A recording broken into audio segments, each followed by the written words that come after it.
Hey kids, for our final article that we're going to be reading here in the Great Depression unit, we're going to be looking at the character of Superman. Now, Superman, who I'm sure you've heard of at one time or another, was created during the Great Depression. He traces his roots all the way back to 1938. And a lot about the way that character is the way it is because of his birth during the Great Depression. And we're going to kind of look at really the early years of Superman, the late 1930s and the early 1940s. We're going to talk a little bit about more modern stuff, including when the movie Man of Steel was filmed right here in Plano, Illinois. Which, it's been about 10 years now since that happened, but it is definitely something that the town still prides itself on, even if the movie was a little less than what we were all hoping that it would be. But yeah, Plano stood in for the town of Smallville. So, but we're going to be looking kind of at the early days of Superman. So we'll get around to the Plano stuff at the very end. So let's take a look at it, and if you could follow along while I read. Superman, the Man of Steel. The character of Superman was created in 1938 by the team of Jerry Siegel and Joe Shuster. Within weeks of his debut in Action Comics, Superman became a national phenomenon. His popularity went far beyond any previous comic hero, and he continues to be one of the most recognizable icons of the entertainment world. Superman debuted during the Great Depression and quickly conquered every aspect of the era's mass media, including comics, newspapers, cartoons, and radio dramas. In later years, movies, TV shows, and many generations of cartoons and comics followed. Superman in the Depression. Superman began during the Great Depression. During the 1930s, roughly the time of the Great Depression, unemployment soared to unprecedented levels. In the early 1930s, one of every 4 Americans was out of work.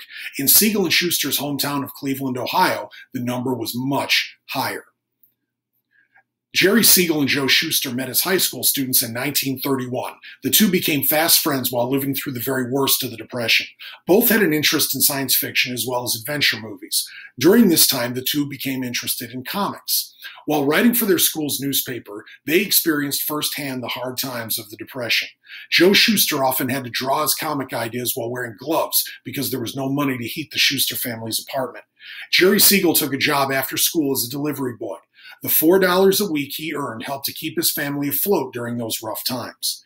Throughout the 1930s, Siegel and Shuster created comic characters and had a little success selling them to magazines. They usually made very little money, though. In the late 1930s, they saw the character of Popeye the Sailor Man and wondered if the public would be interested in a character that performed the same physical stunts, but in a serious story. They also wanted to create a character that had the power to ease the pain of others, an obvious theme during the bleak years of the Depression. And that really, when I mentioned earlier, talking about how Superman kind of is the way he is because of being from the Great Depression, that's really what it was.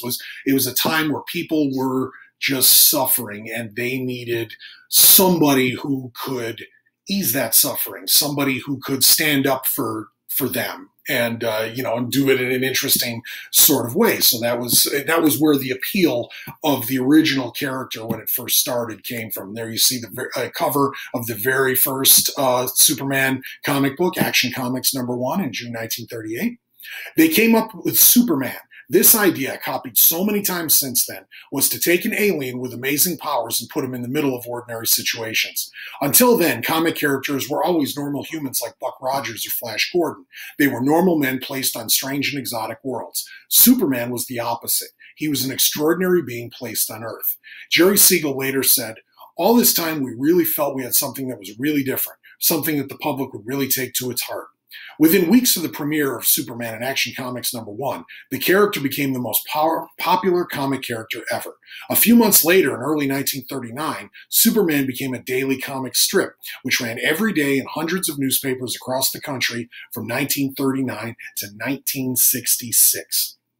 So it went from the comic books to newspapers, where it became a comic strip, where it would have only a little bit of a story that you would come back and read each day. Faster than a speeding bullet. Superman became legendary in 1940 when The Adventures of Superman appeared on radio all over the United States. In those days, radio was much like today's TV. Different types of shows ran on the radio, such as comedies, dramas, westerns, and science fiction. Superman was on in 15-minute segments shortly before dinner time. The show was designed to appeal to kids just home from school, but it aired just late enough so that parents just home from work also listened. Superman was becoming a household name. It was on the radio show that Superman's famous introduction also developed. Faster than a speeding bullet, more powerful than a locomotive, able to leap tall buildings in a single bound. Look, up in the sky, it's a bird, it's a plane, it's Superman. A gimmick that ended up having a powerful effect on the character's popularity was that the identity of the actor playing Superman, Bud Collyer, was kept secret. The reason was that Collyer didn't want to get stuck doing only kids' roles. He wouldn't accept the job if his name was credited. However, to kids listening, this meant that there wasn't an actor playing the Man of Steel. They believed it really was Superman. There you see kind of a picture of Superman from the early days, late 1930s, early 1940s. In addition to the famous introduction, longtime characters Perry White and Jimmy Olsen of the Daily Planet newspaper made their debut on the radio program. Kryptonite, the lethal substance that Superman fears most, also began on the radio and not in the comics. Kryptonite was first used in the Atom Man episodes of the show, which were considered by fans to be the best in the whole series. In them, Superman battled the Nazi super agent Der Teufel, which is German for the devil, and his most monstrous creation, the Atom Man, a German soldier with radioactive kryptonite coursing through his body. The Atom Man was the most dangerous of Superman's early foes and nearly succeeded in killing him. To project as menacing an image as possible, the identity of the actor playing the Atom Man was kept secret, as was done with Collier's Superman. The actor was Mason Adams, who was soft-spoken and shy in real life, but not when he played the fearsome atomic villain. He sent many American children to bed with nightmares of superpowered Nazis in the World War II years. Superman on the big screen. In 1941, Superman made his debut in movie theaters with a series of cartoon shorts that lasted until 1943. These 17 features, produced by Fleischer Studios, were nominated for Academy Awards and featured some of the best animation in screen history. Superman routinely battled mad scientists, Japanese and German agents, robots, and huge monsters. For added effect, the cast of the radio show supplied the voices, lending continuity to the effort. The Fleischer cartoons are still considered, even in the 21st century, the best Superman cartoons ever made. The Last Son of Krypton.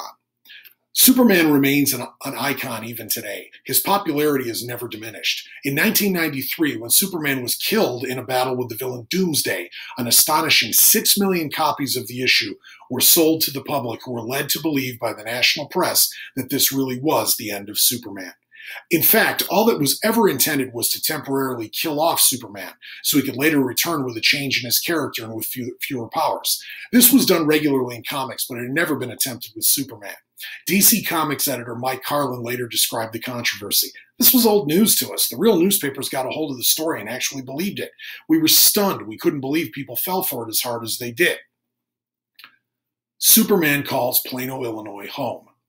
In the summer of 2011, director Zack Snyder brought his production of Man of Steel to Plano, Illinois to do principal photography for a 2013 movie release. An estimated $225 million was spent making the film.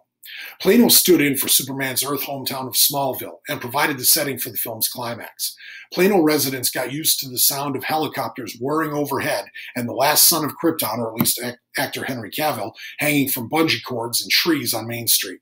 As of September 2013, the movie grossed over $300 million and forever cemented Plano, Illinois, not only as the birthplace of the Harvester, but also the hometown of the Man of Steel. And there you see a picture that was done during the filming with the Plano water tower in the background. Now, during the movie, that was actually, they took the word Plano out of there, since technically it was Smallville that it was supposed to be. So when you watch the movie, you won't actually see the Plano water tower there. You'll see a water tower, but it won't have the word Plano on there. So yeah, that's while the filming was going on there.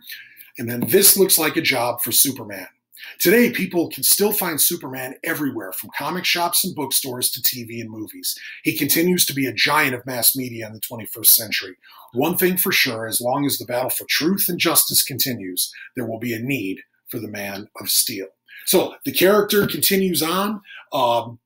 you've seen so many characters that have come afterwards. Pretty much every comic character, some of whom might be more interesting in other people's opinions than Superman himself. I think I might actually agree with that too. But he was first.